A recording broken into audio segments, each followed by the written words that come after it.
In today's Money Watch, we are entering the peak season for home renovations, but tariffs are pushing up prices. In fact, 60% of builders reported their suppliers have already increased or announced increases on prices for materials, and they're doing it because of those import taxes. Nancy Chen is here with how to maximize your dollar for the home makeover. Good morning. Good morning to you, Tony. Yeah, that's right. That tariff increase translates to an estimated typical hike of more than $10,000 per home. A few extra $100 here or there can really add up very quickly on a home renovation. But there are smart ways to fix up your home on a budget. The shingles, we've had them delivered way ahead of schedule because the pricing was going to go up next week, and we got them here and saved a few $1,000s. David Perotti's business, Fine Home Contracting, takes him all over Connecticut.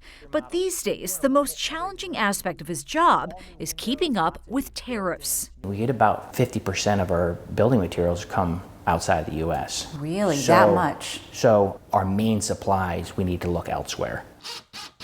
Among the biggest impacts to home renovations, 50% tariffs on steel and aluminum that could affect roofs, plumbing, and electrical equipment, as well as HVAC systems.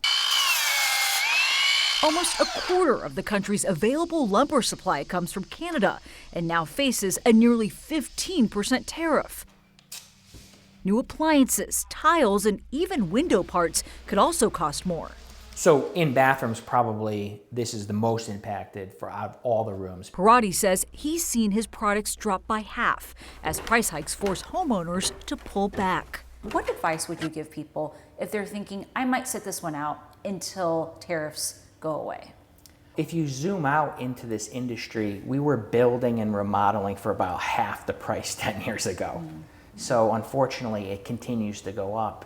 But if you were to do one project, painting is usually really nice to freshen things up. New flooring, you can definitely avoid the tariffs just by the different companies that are producing flooring. On top of finding domestic alternatives, Perotti also urges clients to set aside extra money in their budgets for rising costs down the line, up to 30% in material costs alone for projects like bathrooms.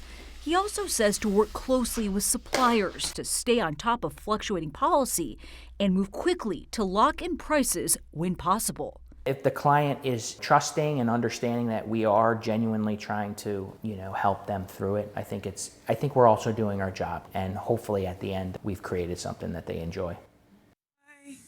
Perotti also says if you are tackling remodeling on a budget right now, prioritize plumbing and utilities over finishes like new flooring or countertops.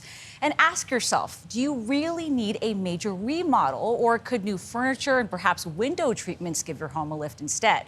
As for repairs, Perotti recommends working on anything exterior over the inside if you can, because that outside is more likely to degrade, Nate. Nancy, I'm taking notes over here. Thank you so much.